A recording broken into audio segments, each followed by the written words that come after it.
வணக்கம் நண்பர்களே, நான் உங்க தமிழையா. நீங்க இது வரைக்கும் 12ஆம் வகுப்புக்கான காணொளிகளை பார்த்துட்டு இருந்திருப்பீங்க.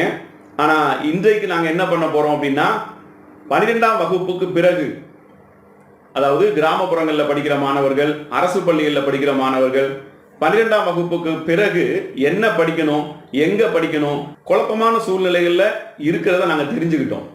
அதனால அந்த மாணவர்களுக்கு உதவி செய்யணும் அப்படிங்கிற ஒரு நோக்கத்துல தான் இந்த முயற்சியை நாங்கள் முன்னெடுத்திருக்கோம். அந்த மாணவர்களுடைய பயத்தை போக்கி அவங்களுக்கு ஒரு தைரியத்தை கொடுக்கணும் அப்படின்னு நாங்கள் முடிவு செஞ்சோம்.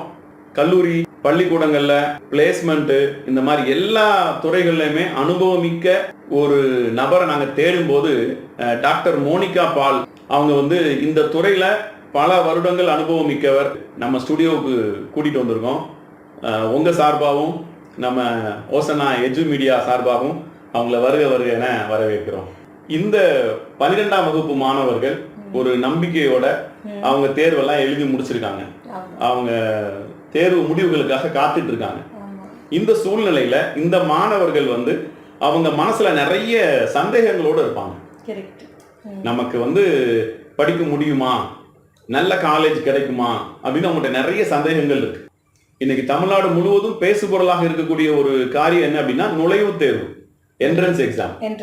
ஆமா, எந்த காலேஜுக்குள்ள போறதா இருந்தாலும் என்ட்ரன்ஸ் எக்ஸாம் அப்படிங்கிறது மஸ்ட் அப்படிங்கிற மாதிரியான ஒரு சூழ்நிலையில இருக்கும்போது இந்த என்ட்ரன்ஸ் எக்ஸாம் எல்லா கோர்ஸுக்குமே இருக்குதா, இல்ல அது ஒரு பயம் காட்டுற மாதிரியான வேலை தானா? அதை பத்தி நீங்க என்ன நினைக்கிறீங்க? அப்படி இல்ல, இருக்கு. என்ட்ரன்ஸ் எக்ஸாம்ன்றதும் முக்கியமான ஒரு ரோல்ல இருக்கு எல்லா காலேஜ்லயும். நிறைய காலேஜஸ்ல, சில காலேஜஸ்ல என்ட்ரன்ஸ் எக்ஸாம் இல்லன்றதும். அப்போ என்ட்ரன்ஸ் எக்ஸாம் இல்லாம கூட சில காலேஜ்ல சேர முடியும். டெஃபினட்டா சேர முடியும், கட்டாயம் சேர முடியும். நிறைய காலேஜஸ்ல என்ட்ரன்ஸ் எக்ஸாம் கிடையாது, சில காலேஜஸ்ல உண்டு என்ட்ரன்ஸ் எக்ஸாம். அது அவங்க ஒரு ஸ்டாண்டர்ட் ஏத்தணும், ஒரு இந்த மாதிரியோட மார்க்கோட தான் பிள்ளைங்க உள்ள வரணும் அப்படின்றதுக்காக வச்சிருக்கிற ஒரு இது. அதில் பயப்படுறதுக்கு ஒன்றும் இல்லை. என்ன 11ல் 12வதுல அவங்க என்ன படிச்சாங்களோ, 11th and 12th என்ன படிச்சாங்களோ அதை பேஸ் பண்ணி தான் என்ட்ரன்ஸ் எக்ஸாம் இருக்க போகுது. ஸோ ஒன்றும் புதுசா அவுட் ஆஃப் சிலபஸ் வரப்போறது கிடையாது. ஸோ பயப்படணுன்ற அவசியம் கிடையாது. அதனால ஸோ தைரியமா எழுதலாம். என்ட்ரன்ஸ் எழுதி கூட காலேஜஸ் சேரலாம். என்ட்ரன்ஸ் இல்லாத காலேஜஸும் நிறைய இருக்கு.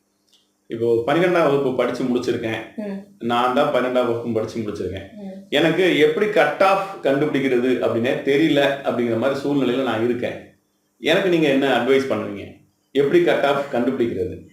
கட் ஆஃப் ரொம்ப ஈஸி கண்டுபிடிக்கிறது. மேத்ஸ் நம்ம ஃபுல் மார்க் எடுத்துக்கிறோம், பிசிக்ஸ் அண்ட் கெமிஸ்ட்ரி பாதியா எடுத்து அதை டோட்டலா கால்குலேட் பண்ணி அதை வச்சு எடுத்துக்கிறது தான் கட் ஆஃப். இப்போ மேத்ஸ்ல நான் 100க்கு 80 மார்க் எடுத்திருக்கேன் அப்படின்னா அந்த 80 அப்படியே எடுத்துக்குவாங்க. இப்போ நான் பிசிக்ஸ்ல 80 எடுத்திருக்கேன்னா அதை 40 மார்க் எடுத்துக்குவாங்க.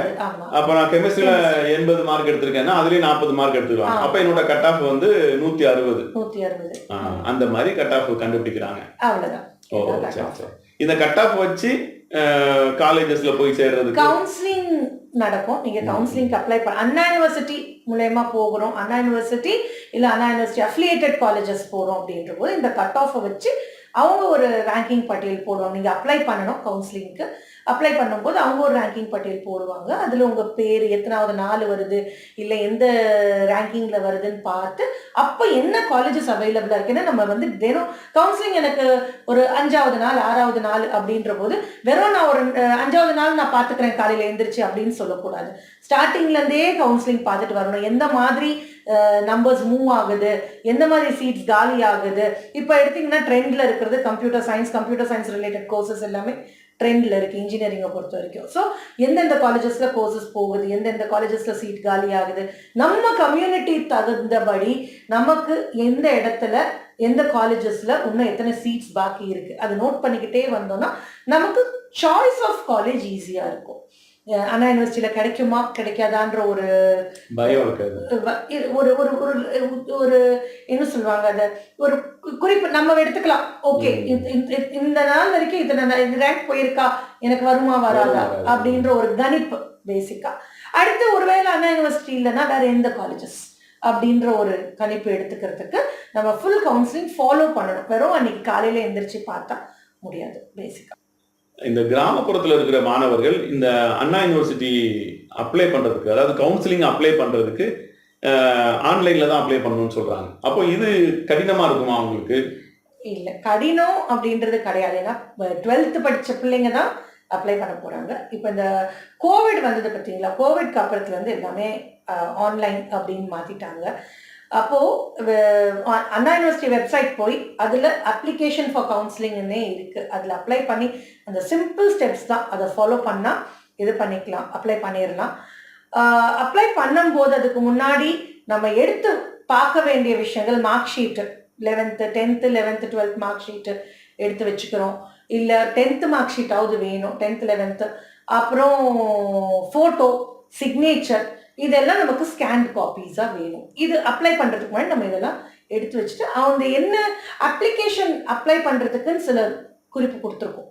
இந்த கேபியில தான் ஃபோட்டோ இருக்கணும், இந்த இதில் தான் சிக்னேச்சர் இருக்கணும். அதெல்லாம் ஃபாலோ பண்ணி பேசிக் ஸ்டெப்ஸ் தான் ஃபாலோ பண்ணால் நம்ம ஈஸியாக அப்ளை பண்ணிடலாம். அதில் கஷ்டன்றது எதுவும் கிடையாது பெருசா. அடுத்த வினா என்ன அப்படின்னா, ஒரு சிலர் டீம்டு யூனிவர்சிட்டியில் படிக்கிறேன் அப்படின்னு சொல்றாங்க. இந்த டீம்டு யூனிவர்சிட்டிக்கும் மற்ற யூனிவர்சிட்டிக்கும் என்ன வித்தியாசம்? So deemed to be university, அதாவது யூனிவர்சிட்டியா கருதணும் இதை அப்படின்றது தான். அதாவது அண்ணா யூனிவர்சிட்டி கவர்மெண்ட் யூனிவர்சிட்டி. அப்போ ஒரு சில காலேஜஸ் ஒரு டியூரேஷன்ல இத்தனை வருஷம் நம்ம வந்து ஒரு காலேஜை நடத்தி அது ஒரு ஸ்டேட்டஸ்க்கு வந்துருச்சு. அப்போ அவங்க வந்து அப்ளை பண்ணி யூஜிசியில் அவங்க டீம்ட் டு பி யூனிவர்சிட்டி, எங்களை வந்து யூனிவர்சிட்டியாக கருதுங்க அப்படின்னு சொல்லி ஒரு ஸ்டேட்டஸ் வாங்கிக்கிறாங்க. என்னன்னா அவங்க சுயேட்சையாக செயல்படலாம் அப்படின்றது ஃபுல்லாக.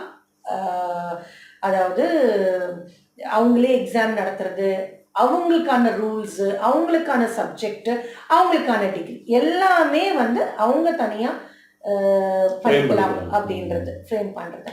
இதை வந்து யூஜிசின்றது அப்ரூவ் பண்ணணும் ப்ளஸ் சூப்பர்வைஸும் பண்ணும் அவங்கள. So deemed to be university அவங்க வந்து இந்த சில செயின்ஸ் ரெட் டேப்ஸ் எல்லாம் இல்லாமல் தனித்துவமாக செயல்படலாம் பேசிக்காக. அதுதான் டீம் டு யூனிவர்சிட்டி. அப்போ இந்த டீம்டு யூனிவர்சிட்டியில் வாங்குற டிகிரியும் ஒரு அண்ணா யூனிவர்சிட்டியில் வாங்குற டிகிரியும் கிட்டத்தட்ட ரெண்டுமே ஒன்று போல ஈக்குவலாக இருக்குமா? இன்னைக்கு கேட்டிங்கன்னா ரெண்டுமே ஈக்குவலாக தான் இருக்குது. அண்ணா யூனிவர்சிட்டி கவர்மெண்ட் யூனிவர்சிட்டி அது நம்ம ரெண்டும் தனித்தனி விஷயங்கள். ஆக்சுவலி ஒரு கவர்மெண்ட் யூனிவர்சிட்டியிலேருந்து வாங்குற டிகிரி அண்ணா யூனிவர்சிட்டி டிகிரி, இது எந்த விதத்துலையும் குறைஞ்சது கிடையாது. இதுவும் ஒரு ஒத்தென்டிக் நல்ல யூனிவர்சிட்டிஸ் தான். ஆனால் நீங்கள் ரெண்டையும் கம்பேர் பண்ணக்கூடாது. எனக்கு என்ன கேட்டிங்கன்னா கம்பேர் பண்ணக்கூடாது. அடுத்தது ஒரு வினாக்கா, அது எனக்கும் இருக்கிற ஒரு சந்தேகம் தான். என்ன அப்படின்னா, அட்டானமஸ் காலேஜ்னா என்ன, அதை பற்றி சொல்ல முடியுமா? ஸோ இப்போ நீங்கள் கேட்டது தான் Anna university deemed to be university, இது ரெண்டுத்துக்கும் நடுவில் வர்றது. இப்போ இதுக்கப்புறம் அண்ணா யூனிவர்சிட்டிக்கு அப்புறம் வர்றது அஃபிலியேட்டட் காலேஜஸ், அதாவது செல்ஃப் ஃபினான்சிங் ஆனால் அண்ணா யூனிவர்சிட்டி கீழே இருக்குது அப்படின்றது. ப்ரைவேட் காலேஜஸ் ஆனால் அண்ணா யூனிவர்சிட்டி கீழே. ஸோ இவங்க வந்து ஃபுல்லாக அண்ணா யூனிவர்சிட்டி பவுண்டு, அண்ணா யூனிவர்சிட்டி தான் இவங்களுக்கு எக்ஸாம் நடத்துவாங்க, ரூல்ஸ் கொடுப்பாங்க, எல்லாம் அண்ணா யூனிவர்சிட்டி. அடுத்து டீம்டு யூனிவர்சிட்டி நம்ம சொன்ன மாதிரி. இதுக்கு நடுவில் வருது அட்டானமஸ் காலேஜ், அதாவது அண்ணா யூனிவர்சிட்டி கீழே தான் இருக்கும் ஆனால் நாங்கள் அட்டானமஸ். எங்களுக்கு டிகிரி வந்து அண்ணா யூனிவர்சிட்டி கொடுக்கணுன்றது கிடையாது. ஆனால் எல்லா rules and regulations Anna university, எல்லாமே அப்ரூவ் வாங்குறது நாங்கள் அண்ணா யூனிவர்சிட்டி கிட்ட. ஆனால் நாங்களே எக்ஸாம் நடத்திக்கலாம், எங்களோட சிலபஸ் நாங்கள் எங்களுக்கு கொடுத்துருக்குற இதுக்கு நடுவில் நாங்கள் எப்படி வேணாலும் ஃப்ரேம் பண்ணிக்கலாம், எங்களுக்கு எக்ஸாம் எப்போ வேணாலும் நாங்கள் நடத்திக்கலாம், டிகிரி நாங்கள் கொடுத்துக்கோம். மார்க் ஷீட்ஸ் எல்லாம் வந்து அந்த காலேஜ் பேர் போட்டு வரும், அண்ணா யூனிவர்சிட்டி பேர் போட்டு வராது. ஸோ இதெல்லாம் அட்டானமஸ் காலேஜ். ஸோ ரொம்ப இண்டிபெண்ட் இல்லை டீம்டு யூனிவர்சிட்டி மாதிரி, பட் அஃபிலியேட்டட் யூனிவர்சிட்டி மாதிரி ரொம்பவும் ரெட் டேப்ஸ்லையும் இல்லை, ரொம்ப ரூல்ஸ் அண்ட் ரெகுலேஷன்ஸ் இல்லாமல் ஒரு ஒரு அட்டானமஸ் அந்த வேர்டே ஒரு சுயேட்சையாக செயல்படுறதுக்கான ஒரு சூழ்நிலை இருக்கு அவங்க கிட்ட அப்படின்றது அட்டானமஸ் காலேஜ். இதன் தொடர்ச்சியாக சிஏ, எம்பிபிஎஸ், இன்ஜினியரிங், ஆர்ட்ஸ் மற்றும் வெளிநாட்டு படிப்புகள் தொடர்பான வினாக்களுக்கும் விடையளிக்கிறார் டாக்டர் மோனிகா பால். தொடர்ந்து இணைந்திருங்கள் தமிழையா சேனலோடு.